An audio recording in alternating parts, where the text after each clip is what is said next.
Hello, everyone. Can you hear me? Hi, I'm Surbi Agarwal.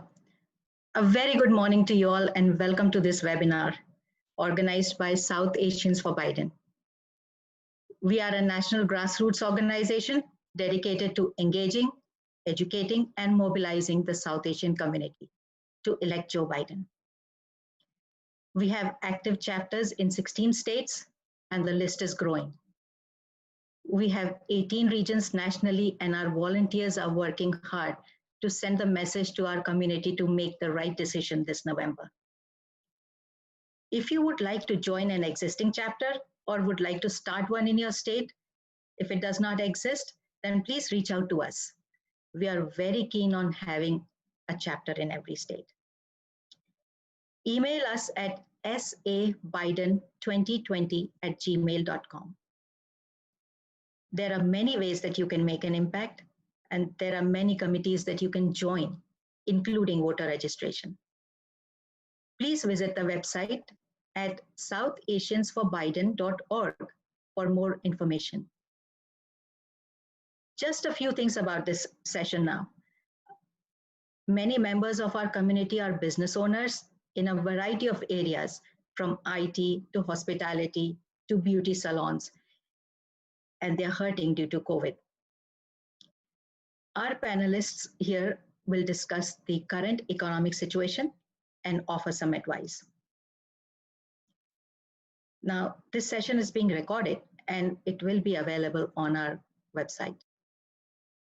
After the discussion, we will open the webinar for questions. Please type in any questions that you may have in the Q&A tab. Now with that, I would like to introduce you to people who have worked very hard to put this together. We have Karan Virmani. Hi, Karan. We have Nikki Shah, both state directors for New Jersey. We have Ananya and Weber from our IT team working hard to get this put all together. Weber is also handling the controls for this webinar. Thanks, Weber.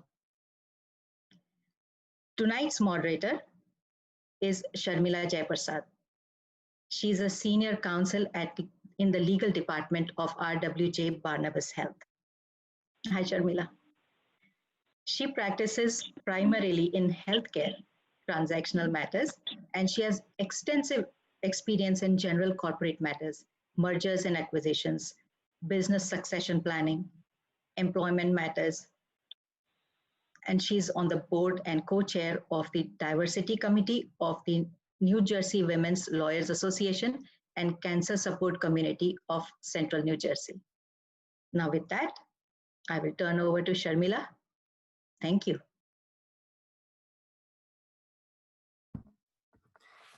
Thank you, Surbi, for the introduction and all your efforts in putting this together today.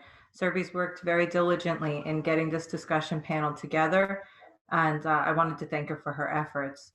I also thank you to our participants for joining us on a Saturday morning in the summer to have this great conversation. I hope everybody's brought their cups of coffee with them. I wanted to just take a few minutes to introduce our panelists today. We have with us Shushit Jain, who is an economist who specializes in the application of economic-centric financial and statistical analysis in the context of corporate litigation.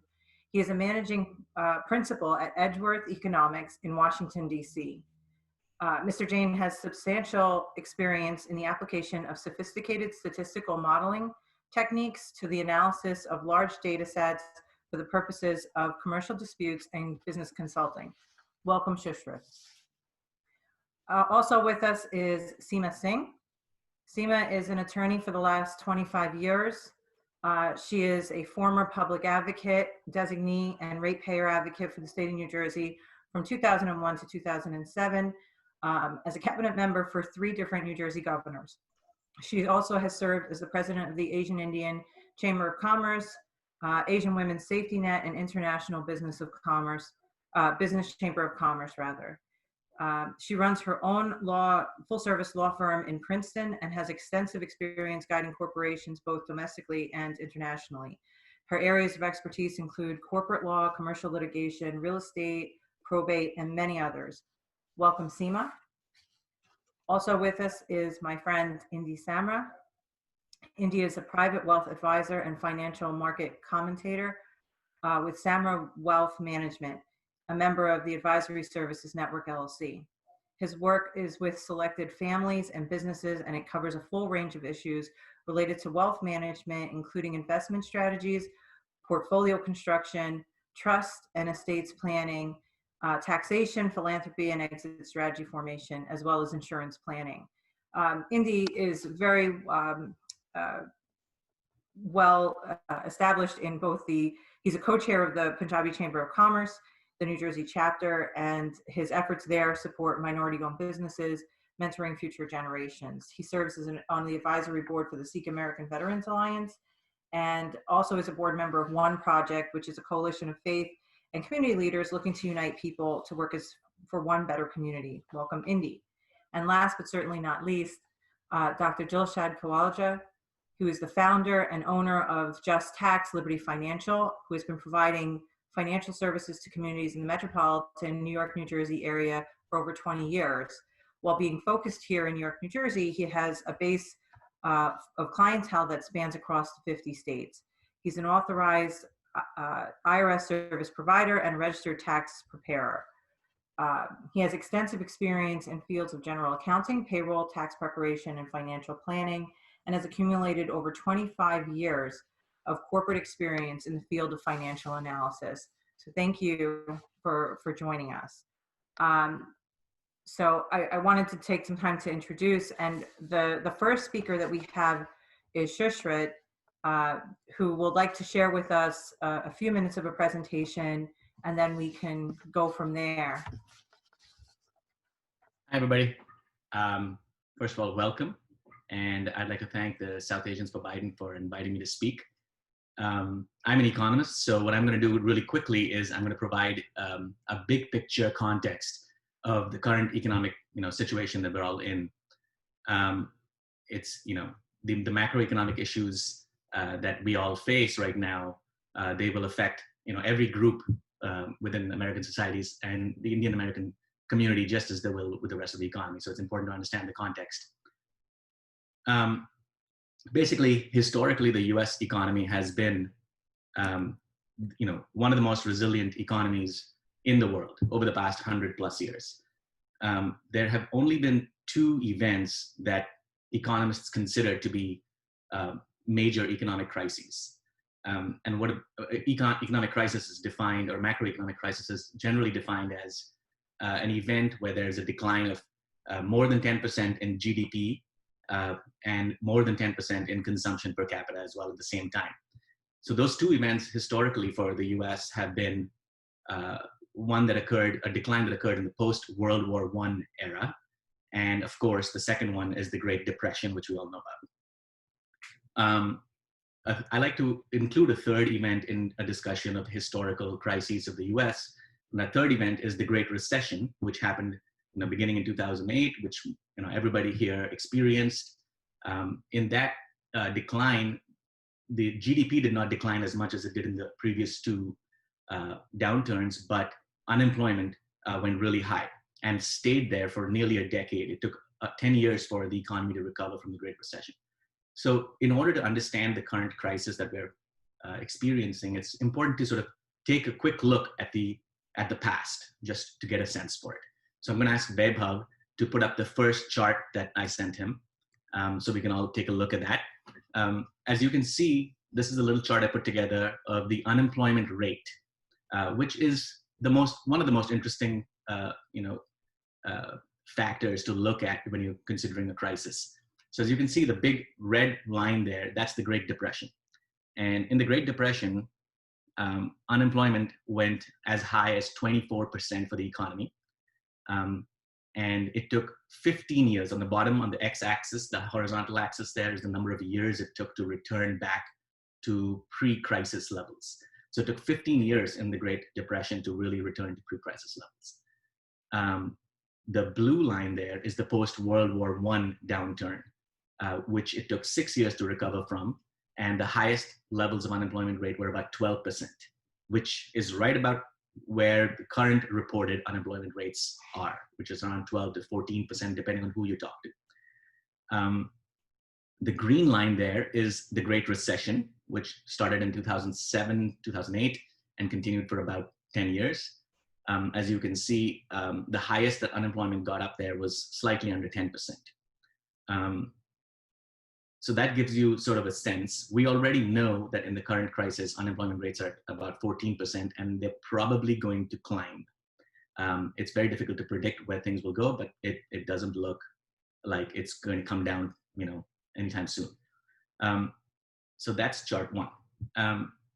One way to think about how unemployment and about how a crisis affects individuals and people in any community, whether it's the Indian community or otherwise, is to look at its impact on our well-being and on our wealth. And one indicator of that historically has always been the number of people filing for bankruptcy. People tend to think about companies filing for bankruptcy usually, but 95% of the bankruptcies filed historically tend to be individual personal bankruptcies. Folks who have a difficulty in servicing their debt, whether it's car loans, credit loans, anything like that. So let's go to chart 2, and we can see how bankruptcy filings have behaved historically. It might take a second here. So this is a little chart I put together just to try to see how bankruptcy filings and the unemployment rate in the US have behaved together. So as you can see here, the bankruptcy claims are the line, and the blue chart is the unemployment rates. And as you can see, they pretty much moved together pretty well, starting in about 2006 when bankruptcy laws were changed. It makes sense. As more people get unemployed, they have difficulty paying their debt and they file for bankruptcy. Now in the current situation, the one thing we all know is that starting in about mid-March, there were these huge unemployment filings, record-breaking week after week after week, 10 times what the record had been before. Incredible stuff, really. Sorry, 5 times, I think, the record. And that continued week after week. So the question became, okay, well, if unemployment is going up in this dramatic way, what's happening with bankruptcies? So surprisingly, it turned out month after month that bankruptcies have not gone up.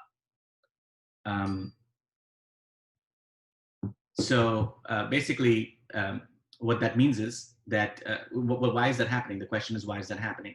And the answer is that the CARES Act has actually done some amazing things by giving people $600 a week. And it has protected, or held back that surge in bankruptcy filings. If that ends now, we can expect it to go up. And that's going to affect the Indian community as well. So I'm going to stop because there are a lot of other speakers here, and I'm going to, join the discussion later. Thank you all.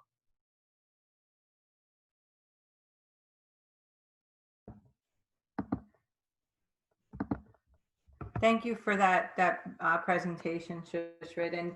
And because you touched on it, I think that it may make some sense at this point to just bring in Seema, if you don't mind, to chime in and talk a little bit about what the CARES Act is, given your background, and I think you could be helpful with guiding us as to what the CARES Act is at this point.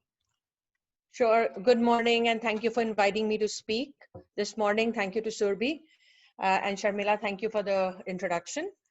The CARES Act, also known as the Coronavirus Aid, Relief and Economic Security Act, was passed by Congress on March 27, 2020, and it received bipartisan support.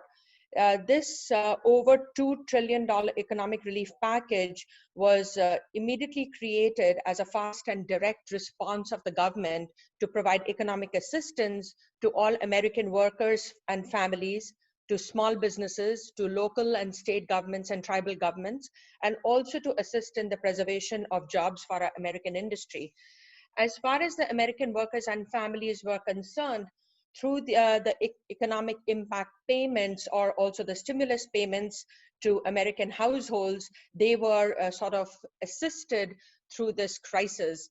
$1,200 per individual for people making less than $99,000 was paid, or a total joint income of $198,000. $500 per child under the age of 17, or $3,400 for families of 4. Stimulus checks was given. And I believe currently there's the HEROES Act pending for a second surge of the stimulus payments to American workers and families. In addition to that, there's penalty-free retirement distributions that are being provided, loans from qualified plans, temporary waivers of minimum distributions, and then the partial above-line charitable contribution deductions and temporary suspension of charitable contribution limits have also been introduced to assist American workers and families. As far as assistance to small businesses are concerned, there is a $659 billion authorized to assist small businesses, and basically to assist them in maintaining their payroll, hire back employees that they may have laid off, and to cover their overhead expenses. And I know with there's a criteria that you have to meet to be provided this payroll protection program checks. And currently there is a forgiveness on the loans as well. If you can show that you've spent 60% of your monies that were given, the PPP money that was given to you, and the balances can also be used for mortgage, rent, utilities, etc.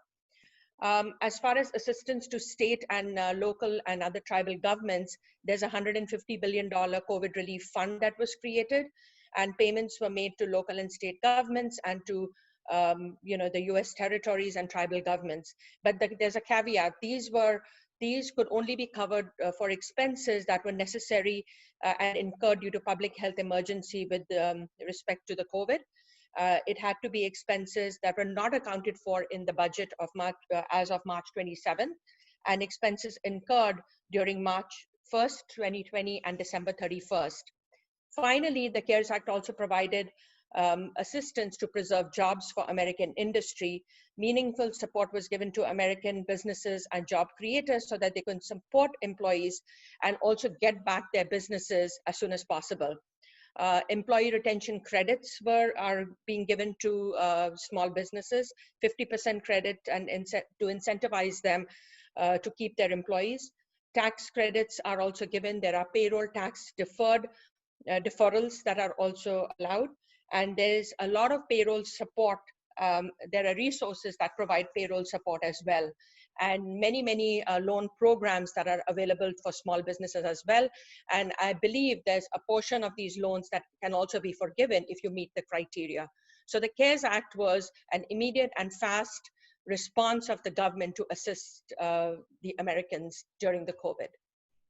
Thank you, Seema. And if I can expand on that, you touched on it a bit with the PPP loans. I'd like if, I think, Dr. Dilshat, you have some thoughts on that. And I think that it would be great if you could share some thoughts on the PPP loans and forgiveness, and speak to that a little bit so we get some background on it. Your mute is on.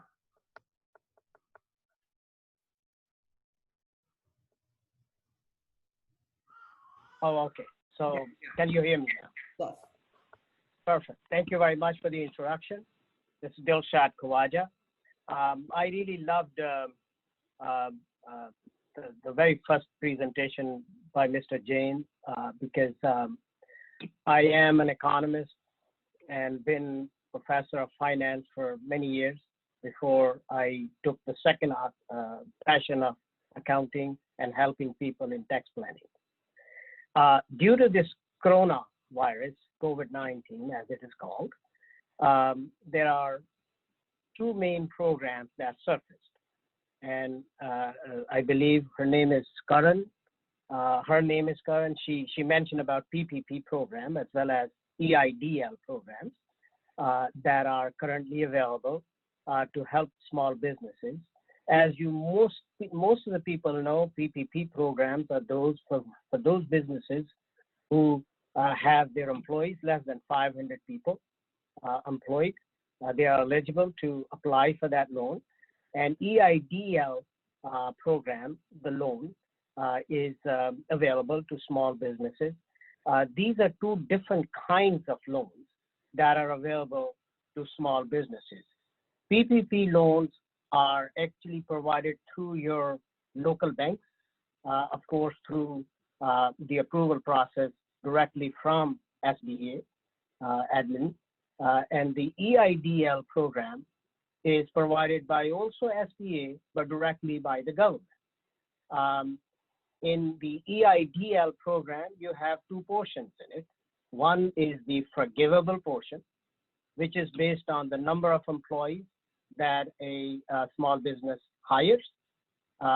So it is up to $10,000 forgivable loan for up to 10 employees.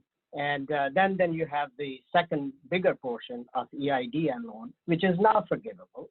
It might be in certain circumstances, which remains to be seen. And one more important thing that I wanted to bring up before I close my thought is that so far by mid-June of this year, there have been over 4 million forgivable PPP program loans that are given to small business, and over 3 million the forgivable EIDL loans given to small businesses. So it has been working. Now, Mr. Jain mentioned about the unemployment rate versus the bankruptcy rate. And I believe, I agree, I have to agree with him that this is one of the reasons why you did not see very many bankruptcies so far, at least over the past 4 or 5 months.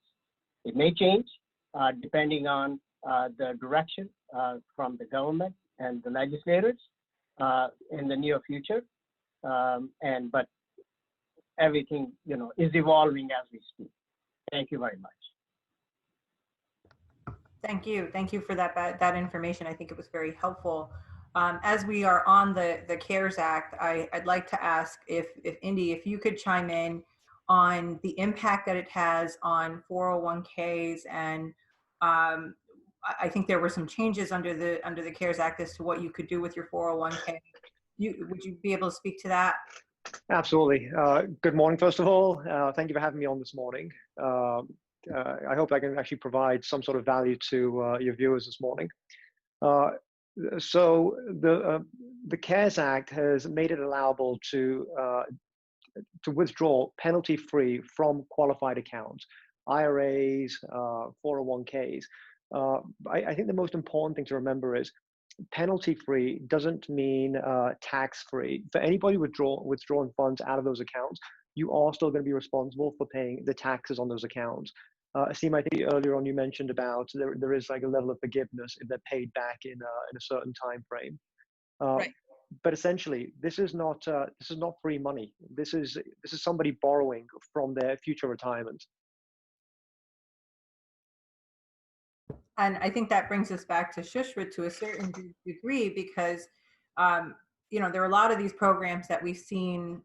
I don't know how much of it is what you would consider enough, but I know the toll is about to come for the $600. Those PPP loans, some of them a good portion of them were forgivable, but we've seen in the news that perhaps they were given to different entities that didn't fulfill the requirements of being affiliated versus non-affiliated or what have you.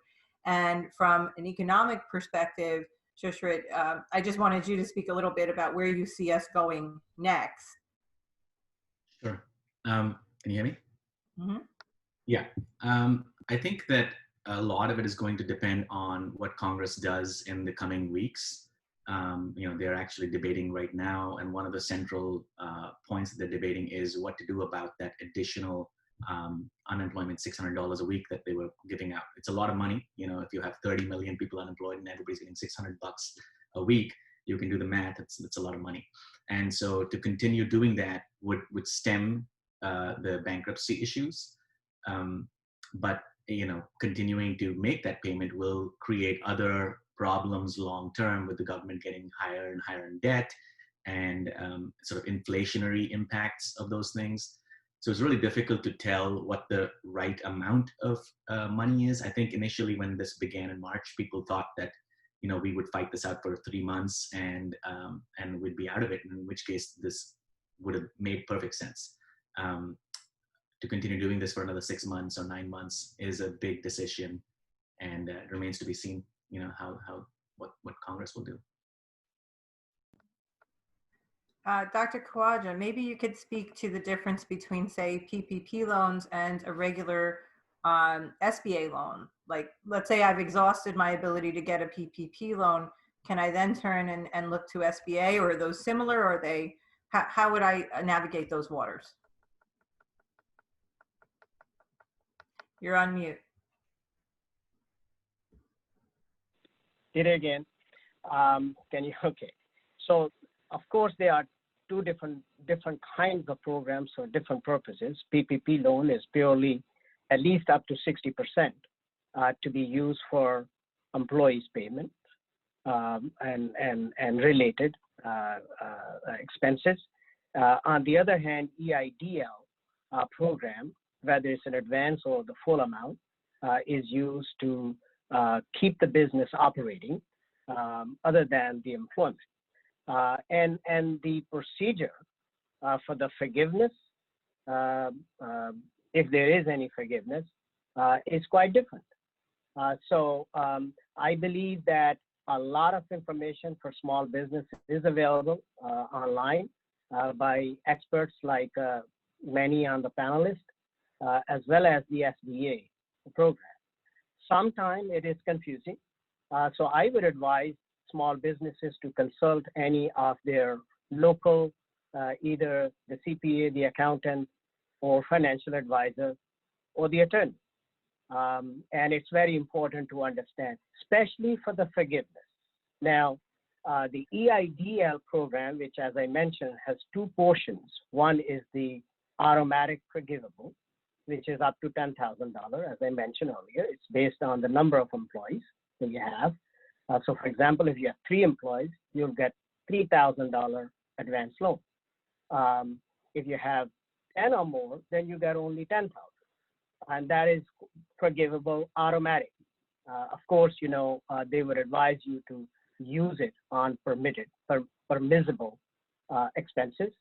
But for the PPP loan, which is totally forgivable as long as it is spent up to 60% on the employment for the payroll and the remaining on utilities, rent, mortgage, etc. But the requirement, for this loan to be forgivable is quite evolving. We have seen, a couple of versions of those applications coming from your local institutions from where you got the loan. And so far what we have is the shorter version of the forgivable loan application, as well as the easy loan. So it's like 3 or 4 pages, and then the other one is, reduced from 11 to 5 pages, if I'm not mistaken. Anyone can correct me. So it is evolving, and I believe it's very important for small businesses to consult any of the local experts that they have relationship with. Thank you for that. That was helpful. I wanted to switch gears just so slightly off of the CARES Act. We spent a considerable amount of time on it, and just talk about a general economic outlook and perhaps even touch on the stock market. We've seen the stock market tank in the last few months, and then we've seen it come back up to pre-COVID numbers, if not slightly better at times. What does that mean in terms of the small business owners, and what do they have to look forward to with the potential risks that remain? And I can open this up to the panelists, but if India, you wanted to start off the discussion, that would be great. Yeah, absolutely. I think for anybody that's picked up an issue of the Wall Street Journal lately, or turned on CNBC or Bloomberg, you know that the market's trading right back at all-time highs. And it's our belief that the markets currently are artificially inflated, just based on poor data. When you take a look at the Warren Buffetts of the world, Warren Buffett currently has, with Berkshire Hathaway, $137 billion in cash sitting on the sidelines. As a value investor, when he saw the market tank, he most likely would have gone in. most of the money that you're seeing being traded right now is not by institutions. It's actually by smaller traders.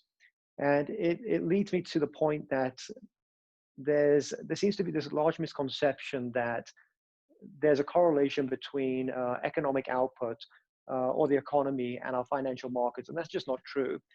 Mr. Jain pointed to earlier on about the unemployment rate. As of right now, we have 1 out of 5 Americans claiming unemployment benefits. This doesn't factor in those illegal workers. It doesn't factor in those people that do not disclose income or are not eligible for unemployment benefits. And unfortunately for us, we think the worst is yet to come. You take into consideration, if you're not earning income, you're not able to go ahead and spend that money. These figures account for consumption spending as part of our GDP equation. You going out today, buying a vehicle, buying a loaf of bread, makes up about 68% of our nation's GDP. I'll probably better check that with one of our economists here. But as a business owner, you're not buying one car. You may be buying a fleet of 100 vehicles. And you may be thinking, look, maybe I can go ahead and push that off until sometime next year or the year after. Maybe you no longer have that need. And when we're talking about, again, about our GDP, this equates for about 20%, if I'm not wrong. The textbook definition of a recession is 2 consecutive quarters of GDP decline or economic decline. And when we take a look at what's going on in the world around us, if we differentiate the textbook version in comparison to what we're seeing in the real world, they closed Disneyland. We don't know if we're going to have a Super Bowl. We think the worst is yet to come. Okay.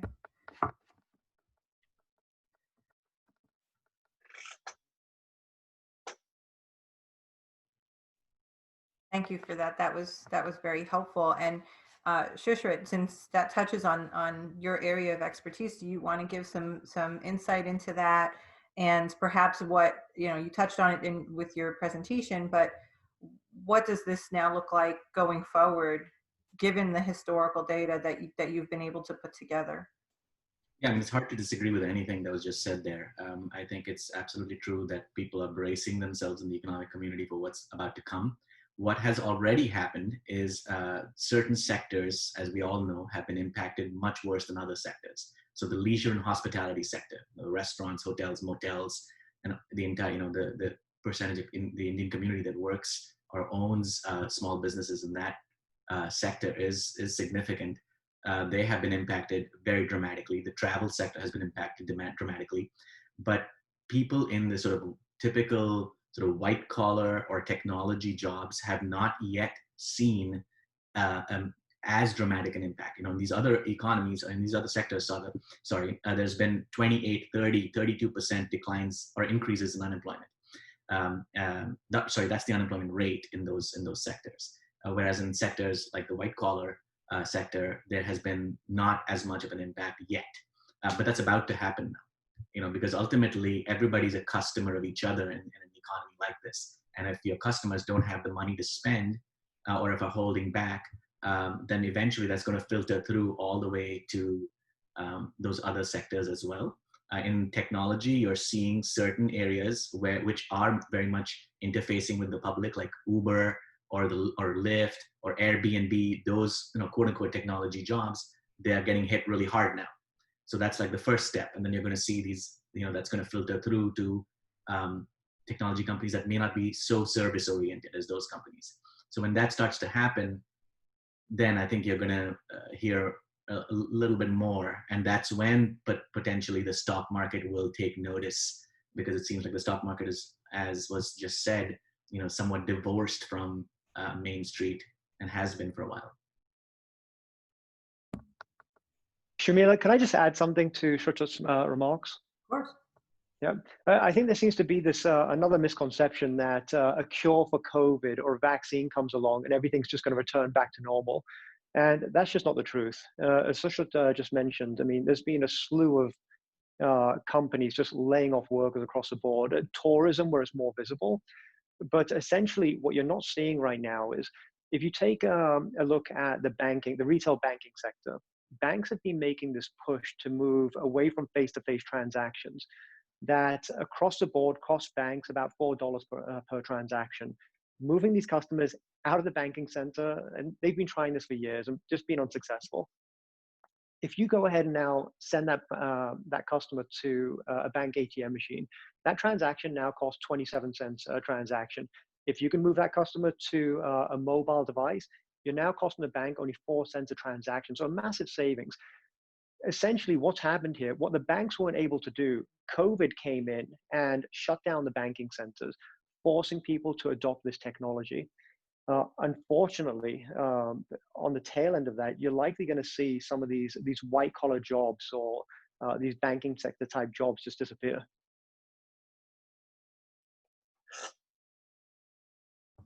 I can see that being a fair assessment, and I think we've all felt, I think there were certain banks that would even charge you if you use a teller leading up to this. Seema, if I could call on you to talk about what you've been seeing from a legal perspective with the impact. I mean, I don't know to what extent that the business owners have been dealing with like lease matters or things on that nature. Would you spend a few minutes to discuss how your business owners have been impacted and what you've seen from that perspective? Sure. So basically, COVID has separated all of us from our friends, our workplaces. We've been caged in our homes across 199 countries. The mindset of a lot of my clients is the world is coming to an end. They don't want to leave their homes. There have been challenges that a lot of my clients have faced, yet there are many who've had great opportunities open up for them during COVID. I mean, starting with myself, I mean, for lawyers, I haven't stopped working from the beginning. There's been a lot of increase in divorce cases, domestic violence.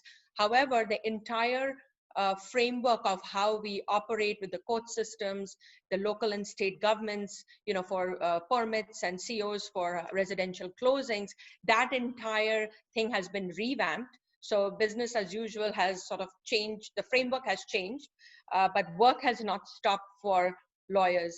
I have ID companies that have been busier than ever. Telecommunications technology, they've had a lot of increase in business. My couple manufacturing clients have been hit hard, obviously because of their reliance on China for materials for manufacturing, and also their mindset as to whether they want to buy any more from China has sort of changed, and that has impacted them severely.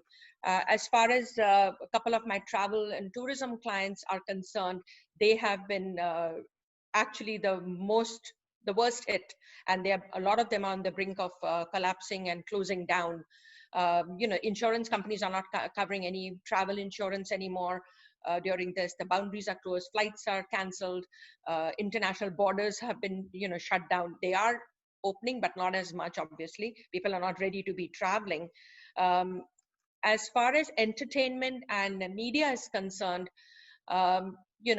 obviously from the standpoint of having these theaters and shows, and like Disneyland has closed, they've been hard hit. However, on the flip side, COVID has uplifted the online streaming market. People are binge watching on demand streaming, Netflix, Prime, and the apps, the mobile app acquisition, that market has sort of increased. So while it has hit hard a lot of the different sectors, it has provided opportunities and created more business for other sectors.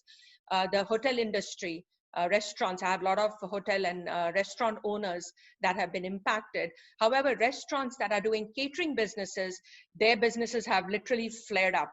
And in fact, complaints from my clients were that we don't have enough manpower because the $600 stimulus money and the unemployment to our workers is deterring them from coming back to work. So they are facing shortage of staff when they need them. Healthcare, we hear about major impacts. shortage of beds, doctors working overtime. My two nieces are doctors. We haven't spoken to them in the longest time because they're so busy and overworked.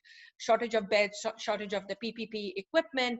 I mean, that's been hard hit. I don't know what the situation with the vaccine is, but I know when I speak to people, they're like, okay, I don't want to be the first one to go get this vaccine. I want to see whether there are any impacts of it. So commerce, I mean, it's literally been, they've got a remarkable blow as well. All the retail shops, leases, I mean, they're trying to modify their leases or, get a deferral of their lease payments. Landlords are suffering. It's like a ripple effect. The interdependence is actually hitting hard different sectors. So I know there are many of my clients who cannot pay their rents, and the landlords who, sort of gave them a deferral and now on their back that you need to start paying up. And the courts are opening. I mean, the courts have never closed. We've had Zoom hearings, but now evictions are beginning. And, as the good news is the real estate residential market, I see a rise in, and I have a lot of clients and a lot of residential closings that are taking place back to back because the prices are going down. So people are grabbing these good deals. And fortunately, the local governments are slowly opening up. Previously, we were suffering because we couldn't get permits and the COs for these closings, and we had to find different ways to do these closings. But fortunately, they're opening up, but they're so backlogged that we have to plan our closings accordingly.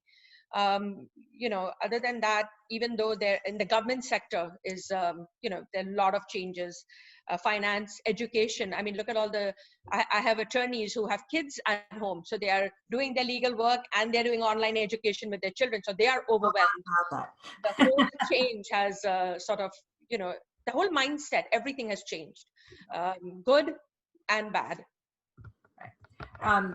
Dr. Sharmila, can I I was just going to bring you on to see if you could weigh in. Thank you very much. From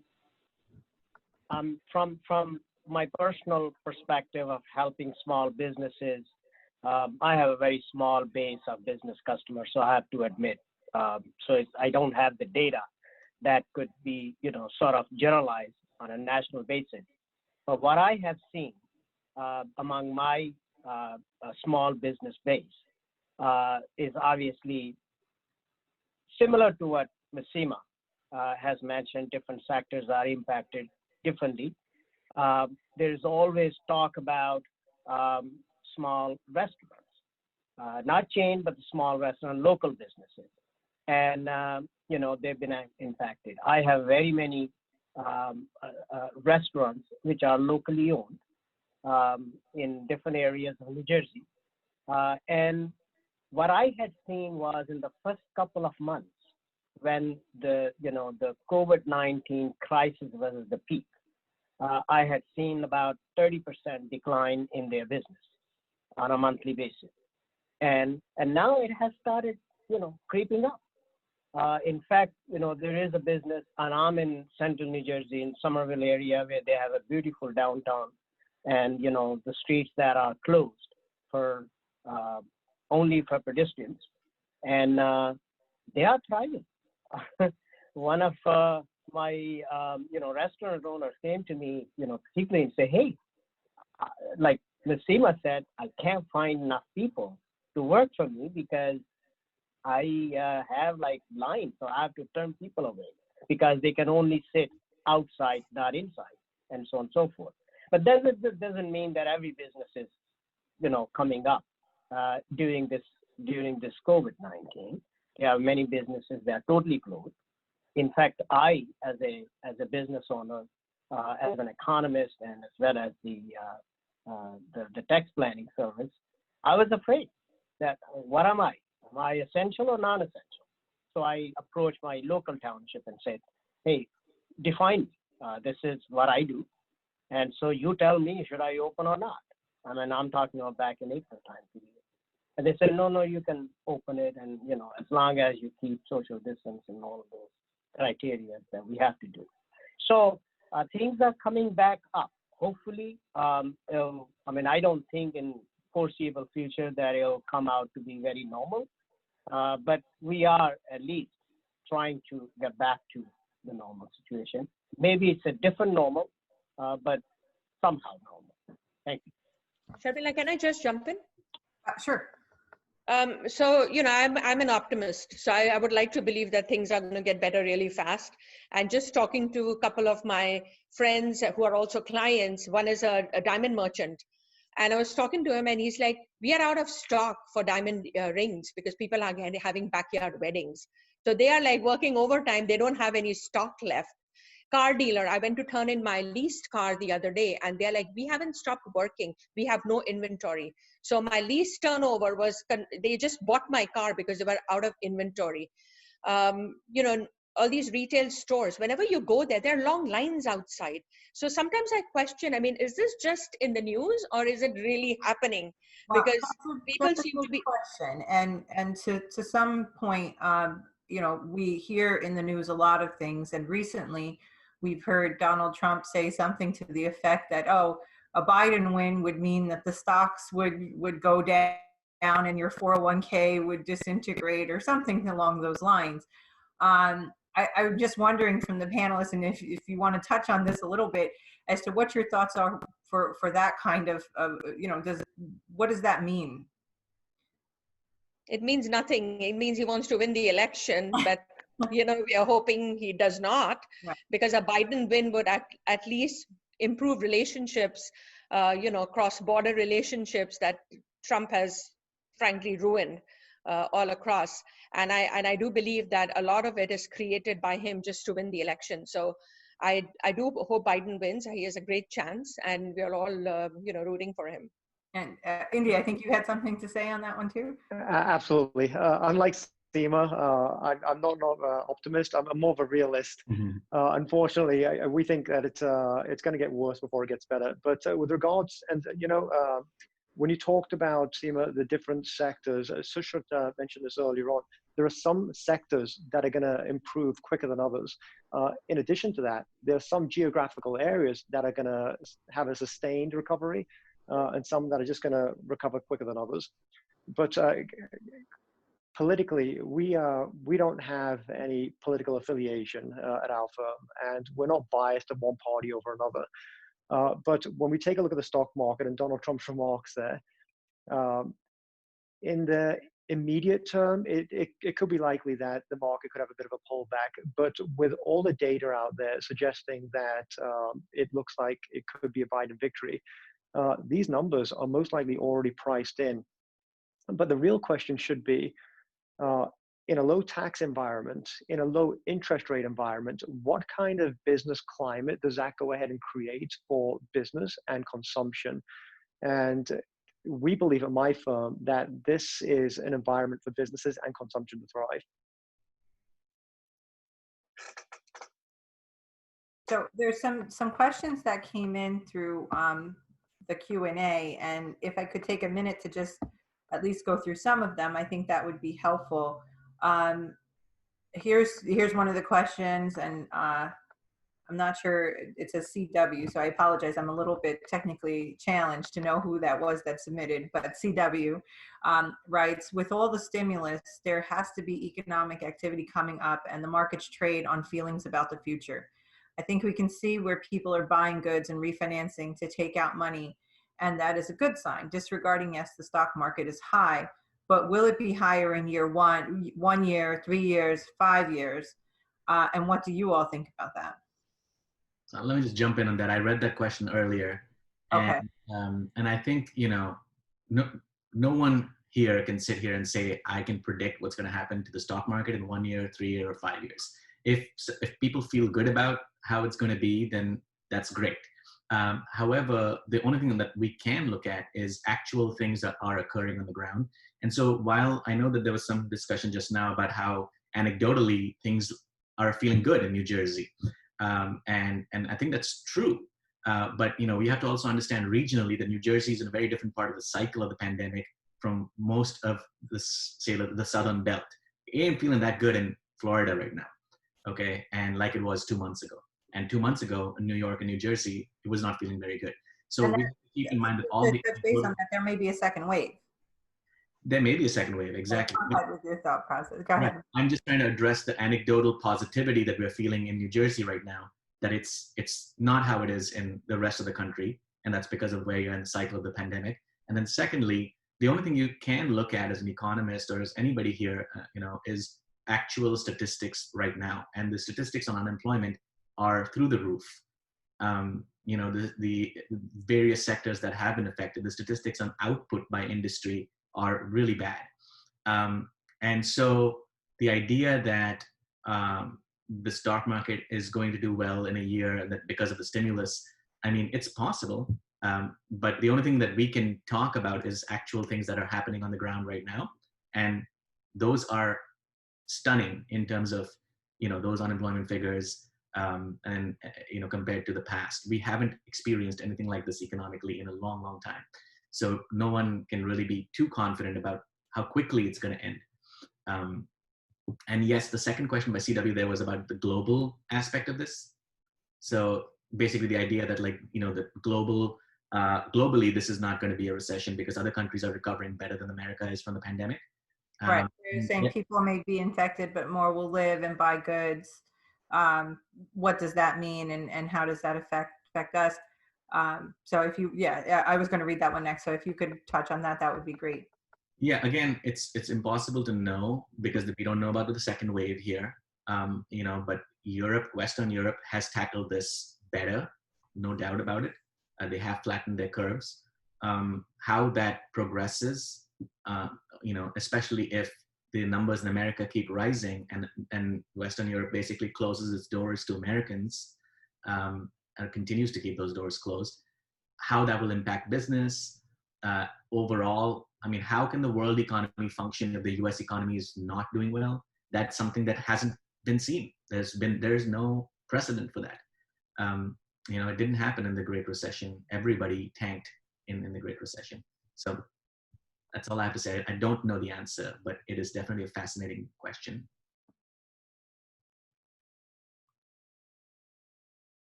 We can't hear you, Sharmila. I'm victim of my own issue there. There is a question here, and I think it's more of a statement that Seema, I think you touched upon, was about working from home and homeschooling children is a huge burden. And that's a problem that needs to be addressed. I know, and I think many of us know what that kind of burden is. And I'm not sure how that fits in, to all of your points about running companies while you have toddlers running around in the background or what have you. I don't know if anybody wants to touch on that. It was not really a question. It was more a statement. I wanted to raise it as it was there. The other issue with, working from home, I'm having little kids. There are many low-income families who relied on sending their children to school for the midday meals. And those people are really suffering because now lunches are obviously not being provided. Kids are not going to school. So I know schools had some kind of a fund. I know the South Brunswick School District did, and they were distributing meals to, families whose kids relied on that midday meal in school. So that's another challenge that I see people facing as a result of school closings. If we could take it back just a little bit as to, in terms of what's going on, again, we've got a little bit off topic with the schooling and the homeschooling and things like that. But in terms of our community and those that are struggling for their businesses, and we did talk a little on the PPP loans and things like that. Is it, and from what you have seen, is it enough? Have we gotten to a place where we're comfortable that the United States is going to come out of this? And it doesn't sound like that, but I would like, just because we're coming to the end of the program, if we could talk a bit about where we are, and each of you can take a couple minutes about where we've come from, and whether it's enough, and where we see ourselves after the election.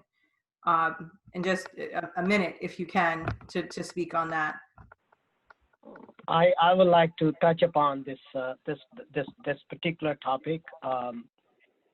I think from my perspective, being in this country for over 40 years, I think it's a great economy, and it has seen lots of downturns, and it has come back.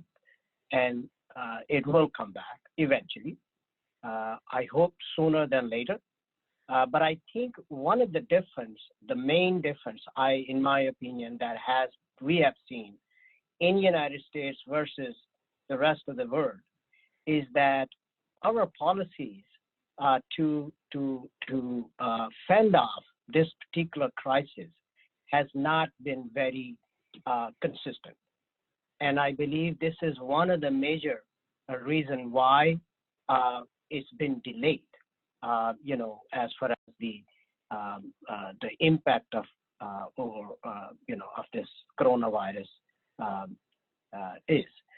So you have like 50 governments in the United States, as well as the top government, which does not have any consistency in directing its resources and policies towards all of those 50 states.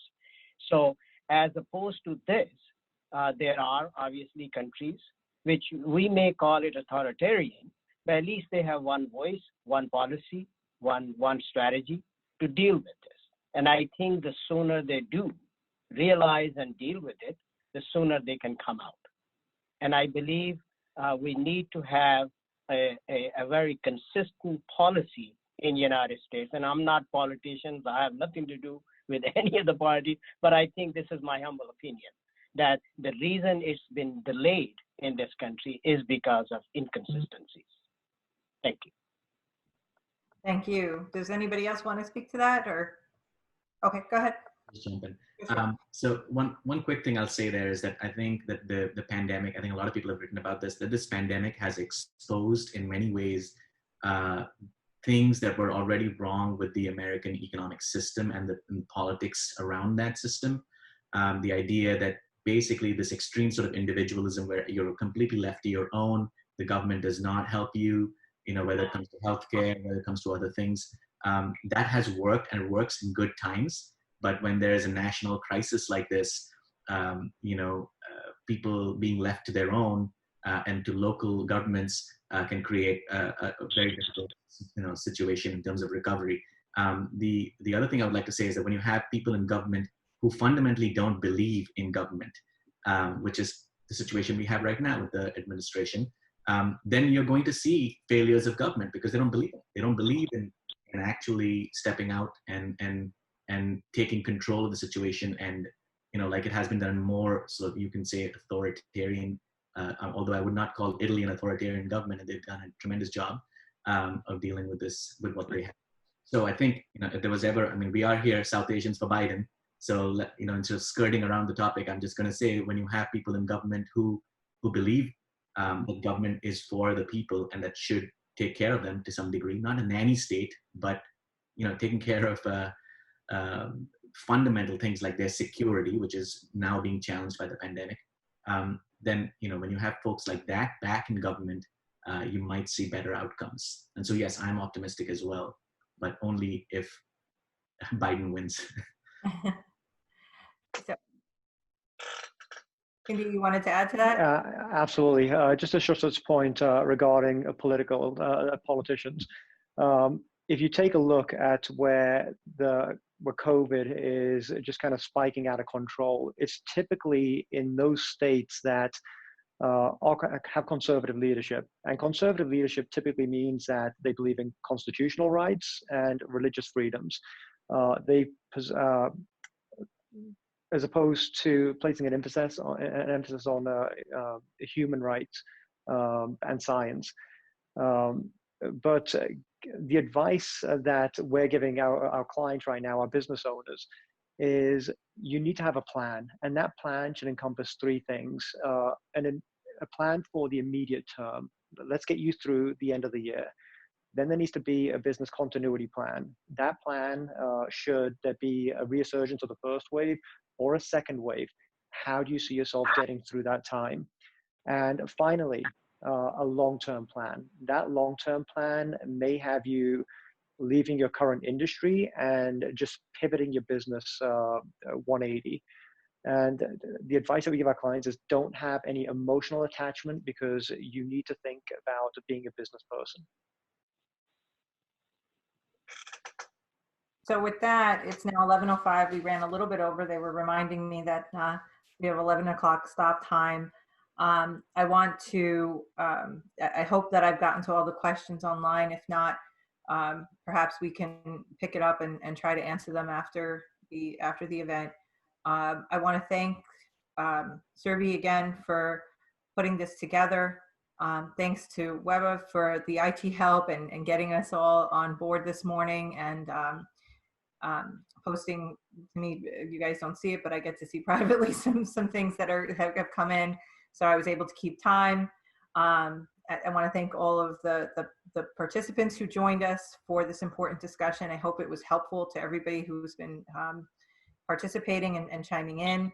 And to our panelists, thank you for spending your Saturday morning with us in the summer. So I do appreciate that you guys came out and I should have said it at the beginning, but this was basic from our personal opinions. And Indy, you touched on this just briefly, that this discussion is not an affiliation with our companies. It's from our personal opinion, and that is why we joined today. I appreciate all the time and energy that you all put into putting this together and coming out to make this a great event. As we can see, our economy, our community has been tremendously impacted by COVID-19. We are fortunate to be here in New Jersey, where the COVID numbers are now down, but our country is struggling and our current presidential administration has left us to sink or swim. As we have with many areas in the recent history, we have had to orchestrate through COVID. And we needed an absolutely strong leader at the federal level to help guide us through and implement policies and plans that will afford each state an ability to navigate the dark waters. I submit to you that at the crossroads in history, our country and our community has been hit hard by this pandemic, and we have been left without a powerful, strong, and yes, caring voice at the helm to communicate guidance from the office of the president. The South Asians for Biden are working to change that come November 2020. I ask that you vote, you get your friends to vote, you speak to your family members, take them to the polls and get them to vote. Separately from that, we are doing exciting things here at the South Asians for Biden of New Jersey. We're having our next panel discussion come August 8th. Flyers will be out soon. The topic of that discussion is the good, the bad, and the future. It's an honest discussion with South Asian political leaders about what the 2020 presidential election means to our community. Part of that panel discussion will be joined by Senator Vin Gopal, Assemblyman Raj Mukherjee, Raj Parikh, who's a partner at Genova Burns and a political leader himself, and also State Senate hopeful Rupenda Mehta. The moderator for that event will be Shanti Nara, who is a Middlesex County freeholder. I ask that you stick around for a few minutes afterwards. We're going to have a slide that provides you with a way to become more active with the South Asians for Biden. And I hope you've enjoyed your stay with us here this morning. Thank you and have a good day.